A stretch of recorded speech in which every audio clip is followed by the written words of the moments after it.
Wala nang maraming paligoy-ligoy pa, diretso sa punto na. Maiksi lang ang komentaryo, pero diretso sa punto. Maraming kuro-kuro, may tiwali, may totoo. Dito, sa puntong diretso tayo. Punto, diretso.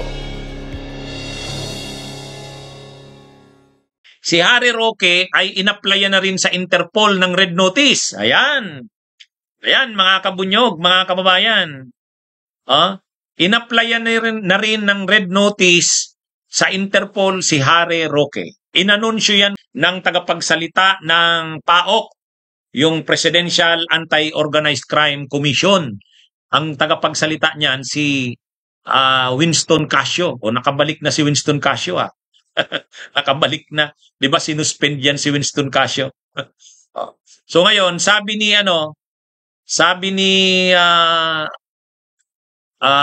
PAOK spokesperson Winston Casio, nag-apply na sila sa Interpol ng Red Notice para kay Harry Roque. At inaasahan na aarestuhin na si Harry Roque ng Interpol. Yan mga kabunyog, mga kababayan. Tungkol saan? Actually, ang kaso ni Harry Roque ay tungkol sa qualified human trafficking. Saan na qualified human trafficking? Doon yan sa kasama niya dyan na akusado, sila Cassandra Leong. Kasi yung dalawa kasi, di ba yan, ng mga illegal na yung mga pogo. Ang una yung kay Alice Guo sa Bamban, Tarlac. Ayun, na-convict na si Alice Guo at saka yung mga iba pa. Qualified human trafficking din yon. Pero pagdating dun sa Lucky, South 99, sa Purak ba yun? Purak, Pampanga, ang involved doon si Cassandra Leong. Tapos, itong si Harry Roque, dahil siya ang abogado. Siya ang abogado ng Whirlwind. Kaya dyan na-involve si Harry Roque. Pero pareho ang kaso nila, qualified human trafficking. Ngayon, may warrant of arrest na sa kanilang lahat, kay Harry Roque, kay Cassandra Leong. Kaya lang si Cassandra Leong nakalabas nakalabas. Kaya nga parang may ginawa ng paraan. Anyway, pero nasa Interpol na rin pala, Interpol notice na rin pala si Cassandra Leong. Ang last na monitoring kay Cassandra Leong nasa Japan.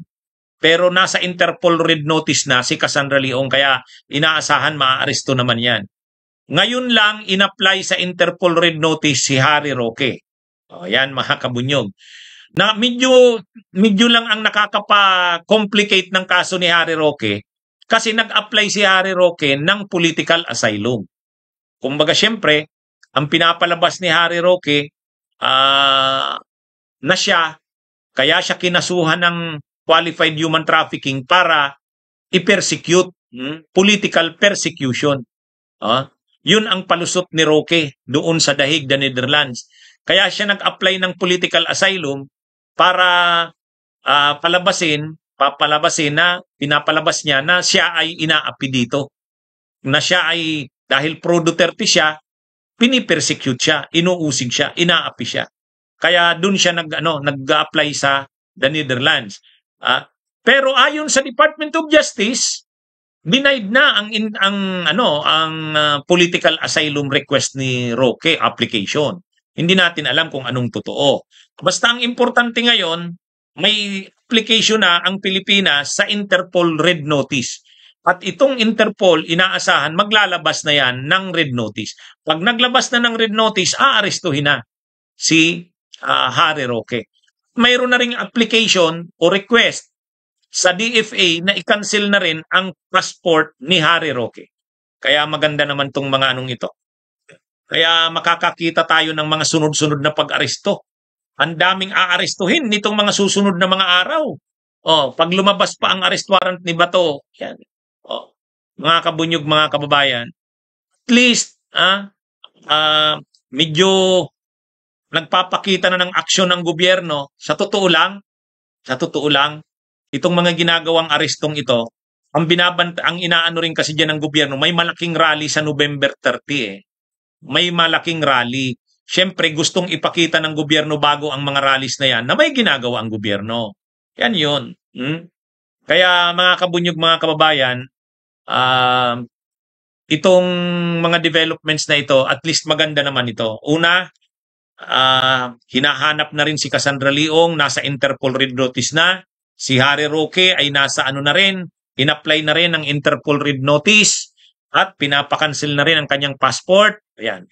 Sa pagdinig ng Senado nung isang araw, sinabi ng DOJ na bilang na ang araw, lalabas na rin ang cancellation ng passport ni Harry Roque. O yan, mga kabunyog, mga kababayan. Ano na ito?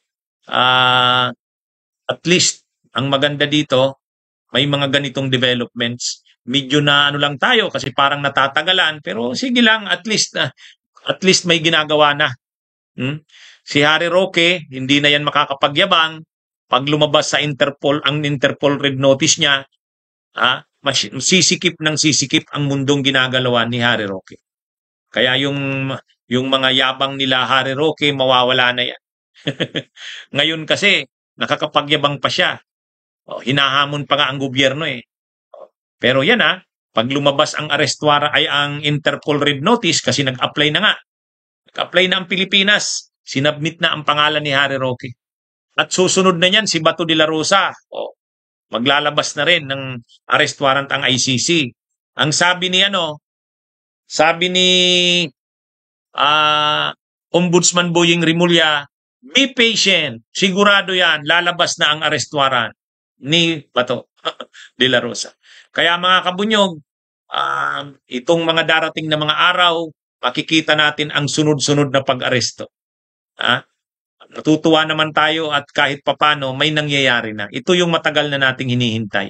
Pero yung talagang gustong makita ng sambayan ng Pilipino, makasuhan na ang mga politiko at makakita na ng inaaresto at ikinukulong. Yun. Pero ito, okay na rin yan. Nasimulan na kahit papano, gumugulong na. Pero ang gusto talagang makita ng sambayan ng Pilipino, mga politiko. Mga politiko. Yan yung gusto ng sambayan ng Pilipino. Magandang araw sa inyong lahat. Mabuhay po tayo, mga kabunyog, mga kababay. Bunyog, bunyog, halikan na kasama ka. Bunyog, kapag buklod ay may pag-asa. Luzon, Visayas, Mindanao, isa ang pananaw. Sa bagong Pilipinas ang bunyog isisigaw. Bunyog.